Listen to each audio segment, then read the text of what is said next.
Voy a empezar describiendo una situación que no es ajena para el conjunto de los españoles. Nuestro país está viviendo en estos momentos una situación crítica desde el punto de vista económico y también, por qué no decirlo, crítica desde el punto de vista institucional, por la continua degeneración en la que el Gobierno de España está asumiendo a nuestras instituciones. Y esta situación crítica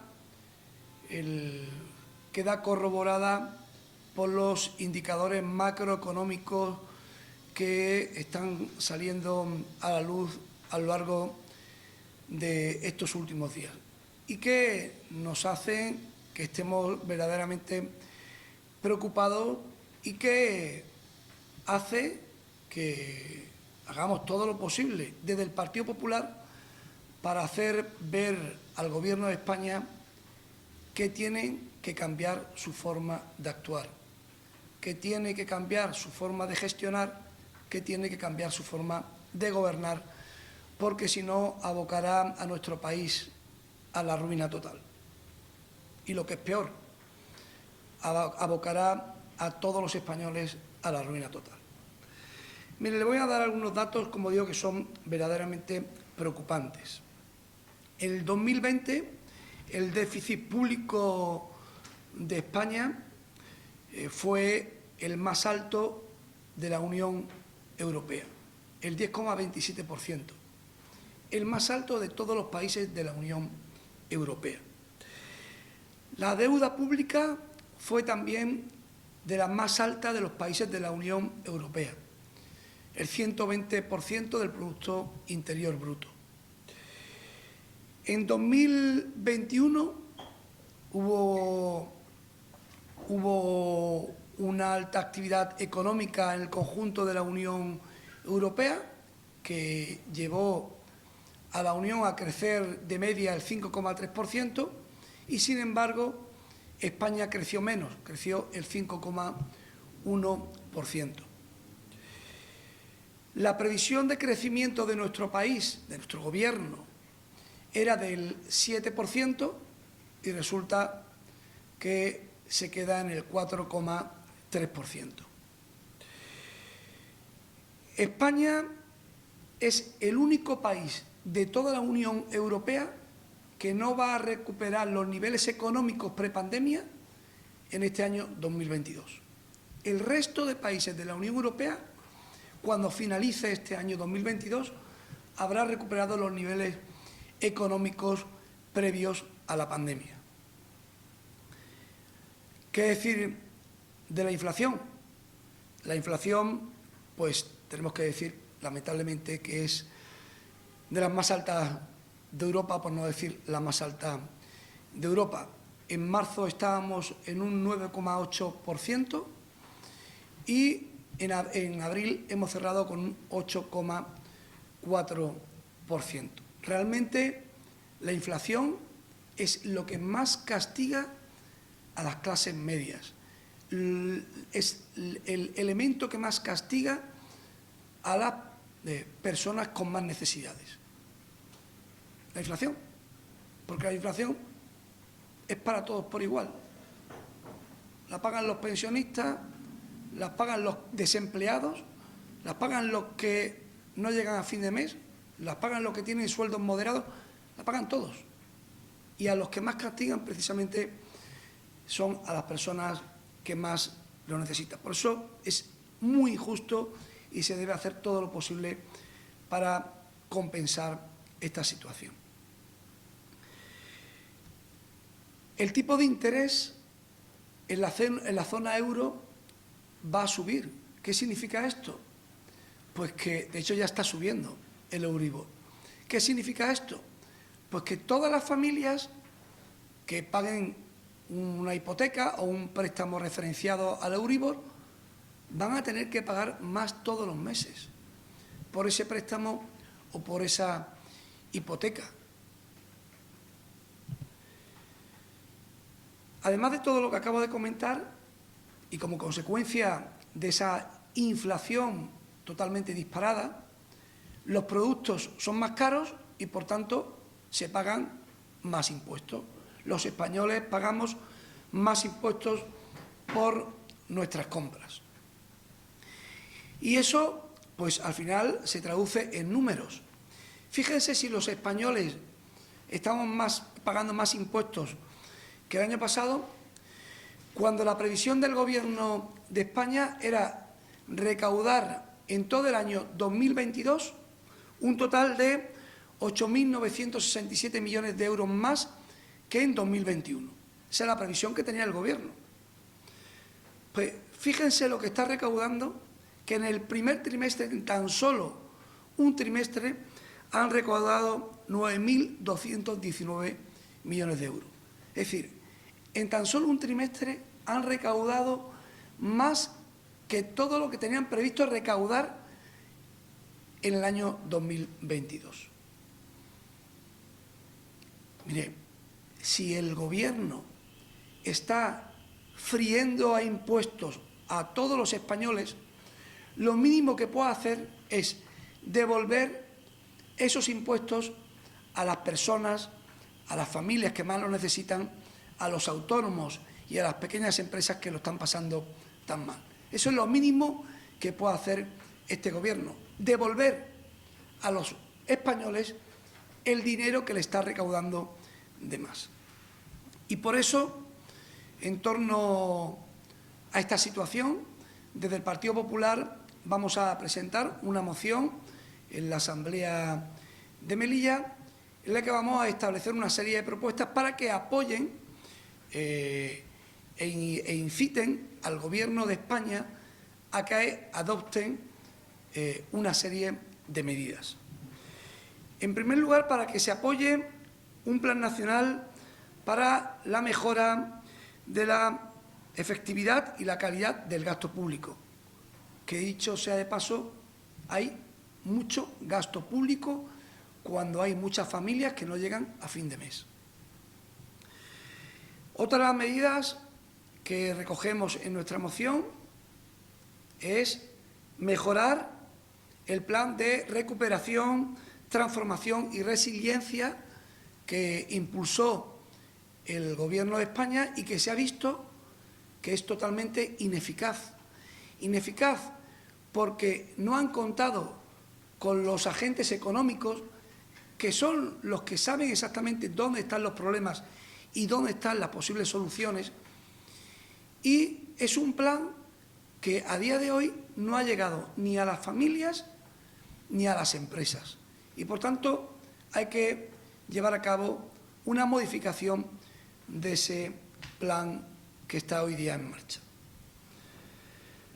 Hay que implantar reformas para activar la economía de nuestro país, para que se cree empleo. Que si estamos hablando de que hay familias que no llegan a fin de mes, hay otras que es que ni siquiera tienen un empleo. Y esto pues se suple con reactivación económica y con nuevas medidas que impulsen la economía en nuestro país. Y, por supuesto, bajadas de impuestos en distintos niveles.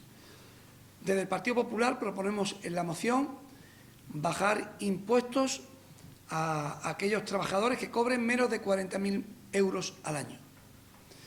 También proponemos un nuevo mínimo tributario que a día de hoy está en los 14.000 euros. Desde el Partido Popular proponemos ampliarlo a los 20.000 euros. Personas que tienen un sueldo muy pequeño y que se propone que no tributen por ello y de esta manera se ahorren también un dinero al año. También proponemos una modificación en la ley del impuesto de sociedades para que todas aquellas empresas y familias, en este caso la ley de impuesto de sociedades afecta a las empresas. Proponemos, repito, para que no nos liemos, proponemos una modificación de la ley de impuesto de sociedades para que todas aquellas empresas que inviertan en eficiencia energética puedan llevar a cabo la amortización de esa inversión en tan solo un año. En vez de amortizar en 4 años, que puedan amortizar en un año, porque de esta manera pagarán en ese ejercicio presupuestario, en ese ejercicio fiscal, pagarán mucho menos impuestos y, por tanto, esas empresas tendrán un ahorro importante. Y hablaba de las familias también, que las familias puedan llevar a cabo un ahorro fiscal importante por la inversión que realicen en sus viviendas sobre eficiencia energética. También proponemos que estas medidas fiscales que está poniendo encima de la mesa el Partido Popular en el conjunto de nuestro país, en toda España, que tengan efecto retroactivo, que tengan efecto de 1 de enero del 2022, para que todas las familias y las empresas puedan beneficiarse de estas medidas desde principios de año. También proponemos desde el Partido Popular un impuesto negativo de entre 200 y 300 euros anuales para cada persona en función de las circunstancias que tengan o que se den en cada unidad familiar. Y también proponemos algo que es muy importante y más aún en nuestra ciudad, porque hay mucha gente sujeta a esa tributación. Hablo de la tributación objetiva por módulos, lo que conocemos como tributación por módulos, las que están afectos a ella, pues la práctica total de pequeños comercios, hosteleros. Pues proponemos una rebaja fiscal importante en esa tributación por módulos, porque ¿qué ha ocurrido? Que estos pequeños comerciantes, pequeños empresarios, hosteleros, pagan una cantidad fija todos los trimestres, independientemente si ganan o no ganan, si han tenido beneficios o han tenido pérdidas. Y eso lo vemos muy injusto. Están en una situación realmente crítica y el Gobierno de España debe ayudarle. Debe ayudarle a superar esta situación. Y esto es una medida importante si le bajamos los pagos que tienen que hacer cada trimestre estos autónomos, pequeños comerciantes y pequeños empresarios. Desde el Partido Popular lo vamos a proponer a la Asamblea de Melilla. Esperamos y deseamos que el resto de partidos políticos que conforman la Asamblea lo apoyen, porque estos no son cuestiones políticas, estos son cuestiones de primera necesidad para los ciudadanos que lo están pasando mal, las familias que no llegan a fin de mes y los pequeños empresarios, autónomos y pequeños comerciantes que a duras penas pueden mantener sus negocios. Eso es bueno para todos ellos, es bueno para el conjunto de los españoles. Y por eso hay que ponerlo en marcha lo antes posible y desde la ciudad de Melilla debemos invitar al Gobierno de España para que adopte todas estas iniciativas que desde el Partido Popular estamos proponiendo. Y miren, si yo le decía al principio de mi intervención que la situación de nuestro país desde el punto de vista económico e institucional es crítica, en Melilla lo es aún más, porque a Melilla se le suma esa situación económica crítica, se le suma la situación de incertidumbre a la que el Gobierno de España y el Gobierno de la ciudad nos ha sumido. Y el Gobierno de España y el Gobierno de la ciudad pues ha provocado que reine la confusión entre el conjunto de los melillenses, que reine la incertidumbre entre el conjunto de los melillenses. Y eso es muy negativo tanto para el presente de nuestra ciudad como para nuestro futuro. Aquí no podemos vivir preguntándonos cada día si se va a abrir la frontera o no se va a abrir la frontera. Y si se va a abrir la frontera, ¿cuándo se va a abrir? Y después de saber cuándo se va a abrir, ¿en qué condiciones se va a abrir? Es decir, ¿la aduana comercial volverá o no volverá? Son tantas incógnitas que no está despejando ni el Gobierno de España ni el Gobierno de Melilla, que Melilla está sumida en la incertidumbre total y absoluta. Y como digo, eso es muy negativo. Es muy negativo porque genera desconfianza y genera desilusión. Y eso realmente es perverso para los intereses de nuestra ciudad. Es totalmente perverso. Y lo que necesita Melilla y los melillenses es precisamente todo lo contrario. Necesita certidumbre, necesita ideas claras, necesita proyectos de presente y de futuro, necesita actuaciones inmediatas, no a varios años vista, no, actuaciones inmediatas y urgentes para implementar y para que el conjunto de los melillenses pues viva mejor.